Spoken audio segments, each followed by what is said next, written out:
Hey guys, what's up? So there's been this topic that's been kind of bouncing around in my head, and I really don't know exactly how much is going to come out, but since it's been going on in my head for, over a week now, I decided it's probably just time to spew it all out there and see what comes out, and hopefully it's somewhat cohesive and kind of makes sense, and hopefully there's some people who are maybe interested about it and would maybe have something to add or something that they would think about this. Maybe some other people are actually thinking about this too. So one thing that has always been interesting to me about gaming that's a little bit different than other mediums of entertainment is that there are different levels of ability for developers to um, make the player the protagonist versus the player directs a pre-made protagonist.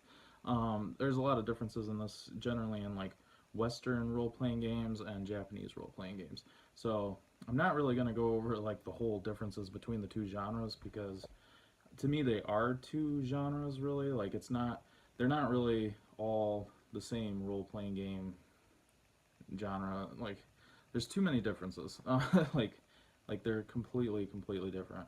Um, and I may go over some of that at some time. But right now, I just want to focus in on a main protagonist and what developers are maybe trying to do with different types of protagonists, and what we as the players experience playing as those characters. So I see like different levels of variance. So I would say that on one end of the spectrum, you have a character that is completely defined. It has a name. This person has this personality. This person reacts in these ways. You don't get to choose when you play. You are an observer. You're removed. You're watching this character and their interactions and the way that they go through this game. And basically, you're just playing through, directing them, but they are always taking the same route. Um, and actually, for me, that's my preferred, or at least always has been my preferred method of characterization in game.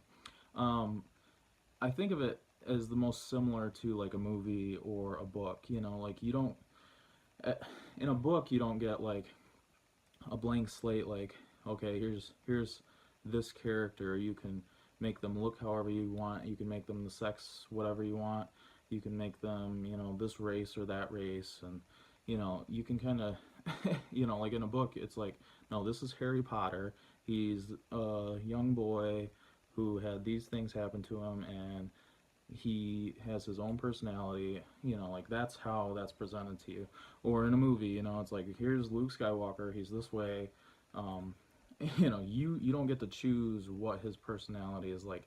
You go along with him. You may identify with him in some ways, but he's his own person.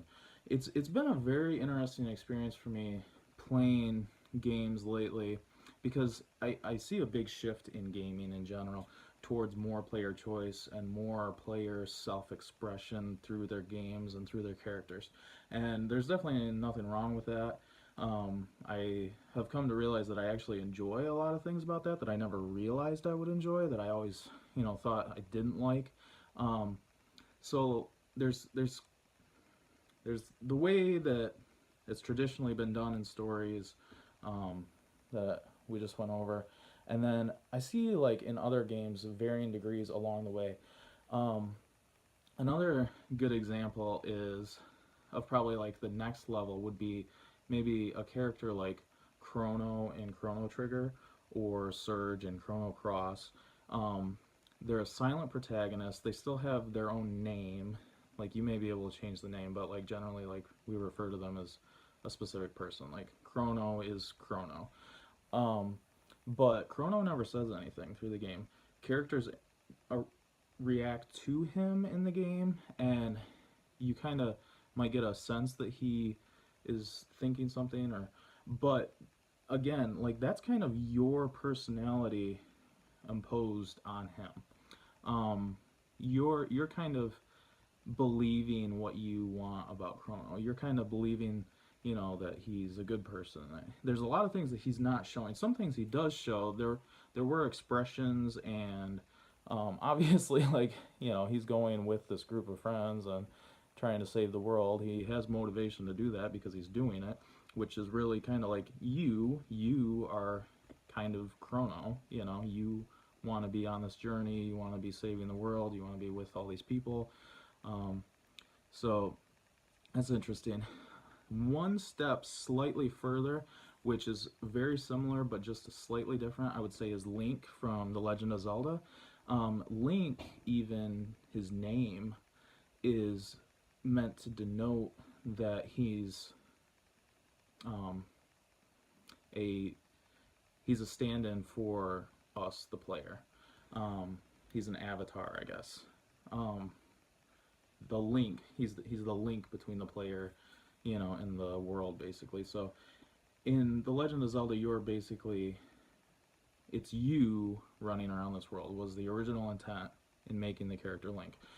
Because Link has always, been a little fairy boy who wears a green tunic and all that stuff. He's kind of taken on his own role, and also the fact that there are different Links through different games, and you can see like slightly different reactions, and some of them are more expressive, some of them are just very blank. Um, they seem to he seems to take on his own personality somewhat, but very much still it's a Link for us, the player. Then beyond that, you have a character just completely like we get to decide. Um, it was very interesting to me playing Fallout 4 because it was my first Fallout game, and one thing that they did different in Fallout 4 that they hadn't done in the previous Fallout games was have voice acting for the character. This is another big thing that kind of separates, the player from the character that's on the screen. So in old Fallout games, there would be a list of options for what you could choose, but um,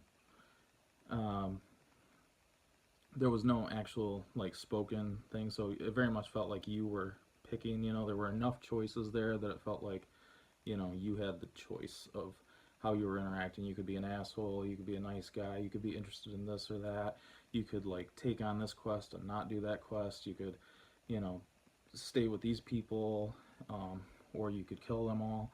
And it was very much more like you, the player, are the character. And that's actually really, really fun. I didn't realize that I would enjoy that as much as I did. It's not that I don't want any more of, a predetermined character that's separate from me. I really, really enjoy that still, and I think that you lose something in the ability to tell a story the further that you remove a character from being its own character. The more that you try to impose the player into the character, the less the story is able to kind of move forward. And it becomes more about self expression and discovery than it does about storytelling. Both are good, depends on what you want as the player. I, I, I enjoy both, and I enjoy the varying degrees in the middle. Probably the one that I least enjoy, though, is the silent protagonist. There have been so many times when I'm playing Chrono Trigger or Zelda, and I just wish that Link or Chrono would just talk. I wish that they had a personality. I wish that they were contributing. It's tough that they're just totally blank, totally quiet. Nothing. You don't even get to choose things for them to say like you would in Fallout. Um, Anyways, I've just been thinking about this stuff a bit, and the interesting thing I think is like how people that have grown up recently playing Western role playing games, like basically the Bethesda type people, the people that's their experience of role playing games, and like JRPGs have been very limited, um, and I've heard just interesting things be spoken. Like that's not a role playing game, because you don't even get to create a character, or you know, it's just been interesting. It's I think that there's a there's an ability to have like a lack of perspective on both sides.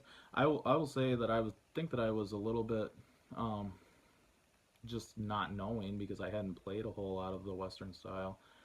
So that's been a really good experience for me to see that. You know, all of my games, like there's Solid Snake, Cloud Strife, you know, all these characters that are just predetermined, and it's like, this is that character, this is how they react. Man, The Last of Us, I'd like to talk about this just briefly.